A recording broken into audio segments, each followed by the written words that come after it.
Episode 15, 5th of May 1982. In the course of its duties within the total exclusion zone around the Falkland Islands, HMS Sheffield, a Type 42 destroyer, was attacked and hit late this afternoon by an Argentine missile. The ship caught fire, which spread out of control. When there was no longer any hope of saving the ship's company abandoned ship. All who abandoned her were picked up. Ian MacDonald, Ministry of Defence spokesman, statement at a Ministry of Defence press conference. I don't know if you remember when the Falklands was on the nightly broadcast, which updated you with what had happened that day and whether there had been any casualties or whether there had been any action, was done by a fairly austere looking guy in a black suit with sort of wavy hair and glasses. And he was always that face of information from the government on that activity. And I think when I heard some people talking about when there was a lack of government updates on COVID-19 from the very beginning, there was a few people had remembered the circumstance of the Falklands where there was an information outlet every night.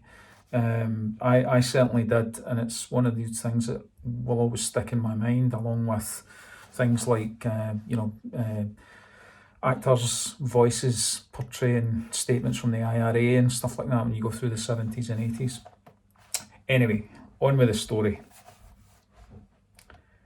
The empire's fucking crumbling, do you hear me?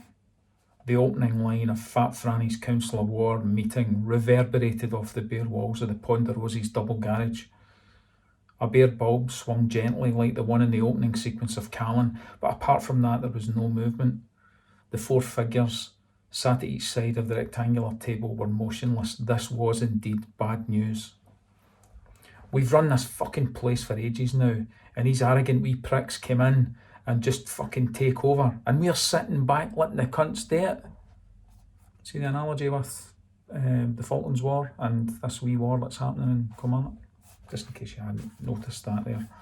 The door suddenly opened. It was Mrs. Duncan. Hello, son. I just wondered if you and your wee pals wanted a pot of tea made. She was wearing her bra over the top of her cardigan. Christ almighty, ma'am, this is really important, said Fat Franny. His voice was much lower than it had been only 10 seconds ago.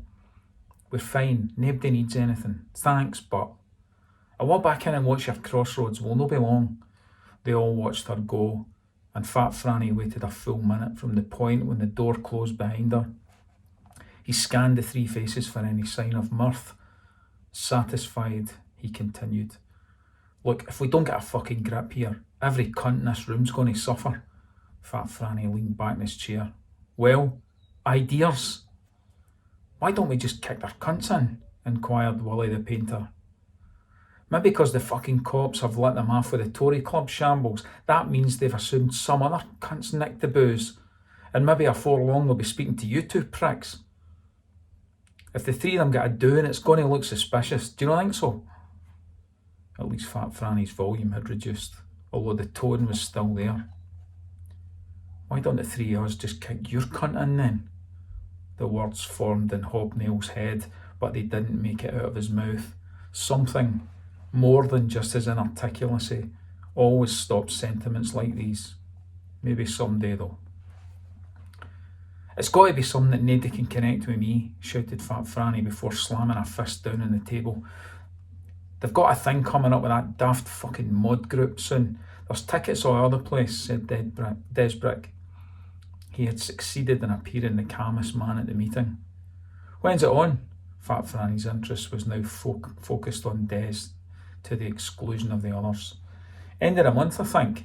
I can't remember the date, but I'll find out, said Des, wearing a note in ink on the back of his hand. There can't be any fuck-ups this time. Fat Franny was now back-facing and addressing all three men. This really is the last chance. We all need this Doc Martin thing. All the other cost centres are losing money hand over fucking fist. We're all going to end up looking like that cunt Bobby Sands at this rate, but no through choice.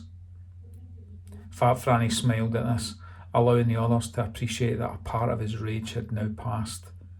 Des Brick smiled at the thought of the fat man ever looking like he'd been on hunger strike. "I'm cutting the talent loose," announced the fat man.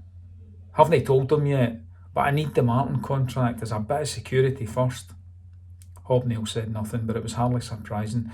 3 weeks ago, Mr. Sunshine was reported to the police by 3 mothers at a 9-year-old's birthday party for handing out balloon animals to each child that looked more like a cock and balls than the sausage dogs the entertainer proclaimed them to be. Cheesy tunes hadn't surfaced since the Howard Park Hotel fiasco, and Bert Ball hadn't even been at work. Fat Franny's own bookings were also drying up in the wake of the seemingly relentless rise of Heatwave. He'd appealed to Mickey Martin for intervention, and despite their history, or perhaps because of it, he'd done nothing. In fact, it was now looking like Mickey was effectively encouraging Heatwave to break up Fat Franny's business. Well, he wasn't going to stand idly by and watch these young tossers sail in and take away what was rightfully his. "Here's what to do." He looked directly at Hobnail. "Go and see Nobby Quinn. Don't phone him, take the motor down." Fat Franny was writing in a diary as he spoke, but none of the other 3 could see what he was writing. "Go next Tuesday. That's his wife's birthday." Fat Franny looked up. "Nae brummy gangster can refuse any request on his wife's birthday," he said with all of the certainty of the dawn. The Quinns were yet another what seemed like an endless list of Ayrshire families who had criminality at their core ethos. Generally, they all stuck to their own distinct areas. Although not a family in the truest sense, Fat Franny Duncan's group controlled Onthank in the northwest of Kilmarnock. Mickey Martin's extended family had the remainder and much larger part of the town. The Wisharts ran Crosshouse to the west, and the Quinns held an iron fist over Galston and the wider Cumnock Valley. The Quinns were different in that they weren't indigenous, they were incomers from the Midlands. There was a bit of the Romany about them, and they had recently become known as the Midnight Runners after Come On Eileen had gone to #1 in the UK charts, and Kevin Rowland's latest gypsy-inspired look had been widely mocked. Needless to say, nobody called the Quinns this in their presence. They had taken the Galston pitch by force, and the war with the previous incumbents, the McClartys, who had originally moved in from their base in the East End of Glasgow, had been prolonged, extensive and brutal. Nobby Quinn was ideal for the sort of action Fat Franny had in mind. He knew from bitter experience that the Romanies were a fucking law unto themselves and up for a fight at the drop of a hat. His plan was for a crowd of them to pitch up early at the Henderson Church gig and wreck the place, destroying the Heatwave gear and perhaps even the DJs in the process. The seed would be planted that Heatwave were a liability, that there would be trouble wherever they went, and then he'd work on Mickey Martin for a second chance at the metropolis. It all fitted in Fat Franny's mind, and although it would cost him to engage the Quinns, he knew they'd do it if the price was right. "Why can't you not go and see Nobby Quinn?" Hobnail shocked himself by saying these words out loud. All 3 of his fellow War Cabinet members turned to look at him with the same bemused look on their faces. "'Cause it's your fucking job, you cunt," barked Des Brick. An opportunity to curry favour and boot the boss's #2 squarely in the balls rarely presented it, and he was quick to grab it. Fat Franny put his hand on Des's forearm. "If you're losing your bottle for it, just say, Bob," said Fat Franny. "There's plenty lining up for your job, and not just the 2 in here." This took not only Hobnail but also Des and Woolley by surprise. Fat Franny was a sharp guy, and he'd noticed the increasingly distant attitude his consigliere had demonstrated over the last month or so. In fact, Fat Franny had put it at the top of the list of reasons why the business was currently suffering. Michael Corleone would have had him clipped weeks ago, but the Don's handling of a delicate situation would have been more subtle. "How's that boy yours getting on?" This inquiry caught Hobnail off guard. "He's fine," he responded, slightly fazed. "Came to see me last Friday. No that happy at him, is he? Wants to maybe do a wee bit of work for me, ken? Pick up a bit more cash in that." "Franny, I fucking swear." Hobnail was on his feet, fists clenched. "Sit down, for fuck's sake. How long have you kent me? I'm not going to go behind your back with Grant. I ken the trouble it'd cause with you and Senga." Des saw the game unfolding and he had to hand it to Fat Franny. He had diffused Hobnail's anger, for now at least, and reminded him that there are other ways to get what you wanted than brute force. Hobnail would go and see the Quinns. He would be unhappy about it, but he'd do it because of the ease with which his old friend could manipulate the position with Senga. If Grant got anywhere near Fat Franny's business, it would be all over with Senga, and that would cost him more than just money. Right, let's get a fucking shift on and get organised for the anchorage tonight. Fat Franny stood up, signalling the end of the meeting. No papers had been presented and no minutes had been taken, but as far as Fat Franny was concerned, the outcome was more conclusive than a United Nations resolution. 6th of May, 1982, 8:45 PM later that night. Oh fuck, Fat Franny's the bastard and DJ. It had looked like a promising night for Bobby Cassidy up to this point. Lizzie had been invited to a party at the Anchorage in Troon. It had come as a bit of a surprise since Janice Fallon had been a friend of both Lizzie and Teresa. The three of them had been close until relatively recently. With the invite, Lizzie had assumed that Janice had taken her side. Sorry, shaky camera.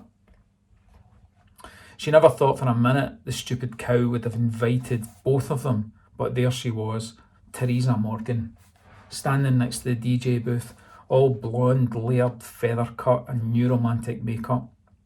The four of them, Lizzie had allowed Joey and Hamish to come as well, walked into the small pub hall. Janice came over quickly, oblivious to the hard, driven stares coming from the DJ zone. The Heatwave contingent moved instinctively towards the bar, leaving Lizzie to fawn dramatically over Janice, her new earrings, her gold horn aplenty chain, and other large pieces of brass jewellery which Joey felt certain must have come from the Jimmy Savile collection or the Mr. T House of Crap. The music was mundane, and Bobby felt pleased with how far they'd come in such a short period of time when compared with Fat Franny's hopeless vocal interruptions. After his first pint, Hamish went to the toilets. They'd been here for about 20 minutes and Lizzie hadn't yet returned to their table. Joey and Bobby sat together looking over at Fat Franny, whose gaze had barely been away from them since they came in, and they laughed. They weren't actually laughing at Fat Franny, but he assumed they were. Des and Wally were dispatched. Bobby was reminiscent about the time the 8-year-old Gary had played crazy golf with Harry on the esplanade across the road from the pub they were in. Gary had swung the club like Jack Nicklaus and had broken Harry's nose with a club head on the first hole. Hey, what the fuck? The sack went straight over Hamish's head, causing him to pee all over his jeans and the shoes of one of his assailants. You fucking who are you? Shouted Wally the painter in violation of the no-sound edict from the fat man. Des put his forefinger to his lips and made a shushing noise. At the same time, he dropped the struggling Hamish to his knees with a kick to the balls. The restrained teenager was easier to manhandle when on his knees, and the gaffer tape went round his body quickly. After only a few minutes, and despite looking like a Christmas present wrapped by Stevie Wonder, he was suppressed. In the adjacent female toilets, things were also starting to kick off. Lizzie had been explaining the origin of the argument with Teresa to an uninterested Janice, who was more intent on reapplying another layer of deep scarlet lipstick. Well, I'm no hiding in the bogs all night. This was a daft idea. Her and I have fell out big style, said Lizzie. I suppose apologising would be out of the question. I've nothing to apologise for, Jan. It was all her doing. She started it. And I suppose if you asked her, she'd say the same. Best pals fae nursery, and now look at yous, no speaking because of a stupid argument. Janice has started to warm to the role of potential peacemaker. Might seem stupid to you. You've not got blonde hair, so you wouldn't understand, said Lizzie. Janice would clearly have a job on her hands with these two. What difference does it make who got the Princess Di feather cut first? Janice stood, arms outstretched, as if she was addressing the League of Nations. Well, it wasn't that fucking fat cow anyway, said Lizzie, laughing. Teresa had been listening to all of this from inside one of the Formica toilet cubicles, and on hearing Lizzie's laughter, she burst through the door. Oh, aye, is that right, you skanky whore? If Lizzie was surprised at her nemesis having heard the invective, she hid it well and retaliated in surprisingly brutal terms. There's only one skanky-faced midden in here, and we're both staring at it. "Ya gadgy cow," screamed Teresa. Lassies, there's no need for..." Janice tried to get between them, but was pushed to the side by both. "Away and get back to blowing that fat dick that's attached to your sumo wrestler boyfriend," laughed Lizzie, as she turned and walked out of the toilet to the hall. As she did so, Teresa ran at her, jumping on Lizzie's back and grabbing her around the neck. This momentum propelled both of them onto the dance floor, where Lizzie eventually staggered and fell, with Teresa landing on top of her. In one move, Lizzie righted herself and swung a punch of which Ali himself would have been proud. Perhaps fortunately it didn't connect, but a subsequent softer left hook did. It knocked Teresa onto her back. Quick as a flash, Lizzie was on top of her. Joey could see instantly that this wasn't Lizzie's first bout. She was moving like an alley cat, avoiding Teresa's wild kicks and clawing at her clothes. Buttons popped as Teresa's cream blouse opened and a pale blue bra was on view, supporting heavy hanging breasts. "Quick, throw some fucking jelly on them," shouted one onlooker as others whooped and hollered. Bobby looked at Joey in amazement. Neither had any clear idea of what to do next. Intervene? Disappear? Applaud? "She certainly doesn't need honours anyway," said Joey. Eventually, and only after both protagonists were reduced to similar levels of ripped undress, two doormen from the anchorage pulled them apart. Due to Teresa's relationship with the DJ, it was Lizzie who was cast out into the balmy night of Troon's Temple Hill. Bobby and Joey followed shortly after. "Where the fuck were yous two?" screamed an angry Lizzie as they strode towards the taxi rank. "Didn't seem like you needed any help," exclaimed Joey. "Plus, what the fuck did you expect the three of us to do? Jump in like an all-in wrestling tag team?" Bobby wasn't sure which way to go with this discussion. Should he defend a girlfriend whom he liked, but hadn't even had sex with yet, or side with his friend of almost 6 years? The Laurel to his Hardy, the Milliken to his Nesbitt, the Bernie to his Mike. Hold on a minute, thought Bobby. Where the fuck was Schnorbits? "That you all day there," whispered Des. "The wee one with the oars in it." Wally the painter reached into the cold black water and grabbed at the rope that was still connected to the small rowing boat. "Strokey fucking luck, eh? That fight kicking off like that," said Des, "and a Brucey fucking bonus that they diddies were even there. We'd have struggled to get out without all that commotion." "Aye, although I wish we could have stayed to see it all." Wally stopped wrestling with the top half of the parcel and looked up. Des urged them to be quiet. Wally slung a leg at the end of the struggling body, his boot connected with a dull thud. The body stopped moving. "That should make it easier to shift the cunt," he said. "Fuck's sake, Wally, you might have killed him." "No, I haven't, just knocked the prick out a wee bit. Anyway, like I was saying, Teresa's tits are fucking magic, and we'd have seen them if we'd hung on there a wee bit longer. Many's the time I've had a rare old soapy tit wank in the bath thinking about them." Des couldn't help but laugh. "Well, let's get this in the boat and run back up. Maybe we'll catch the last round." Hamish's taped up body was rolled into the small vessel. Wally pushed it away gently from the wooden boardwalk and watched it drift with the outgoing tide into the calm night beyond the stone breakwater. "Ah, fuck it," exclaimed Wally. Des looked back suddenly. "What is it?" "I forgot to take the oars out."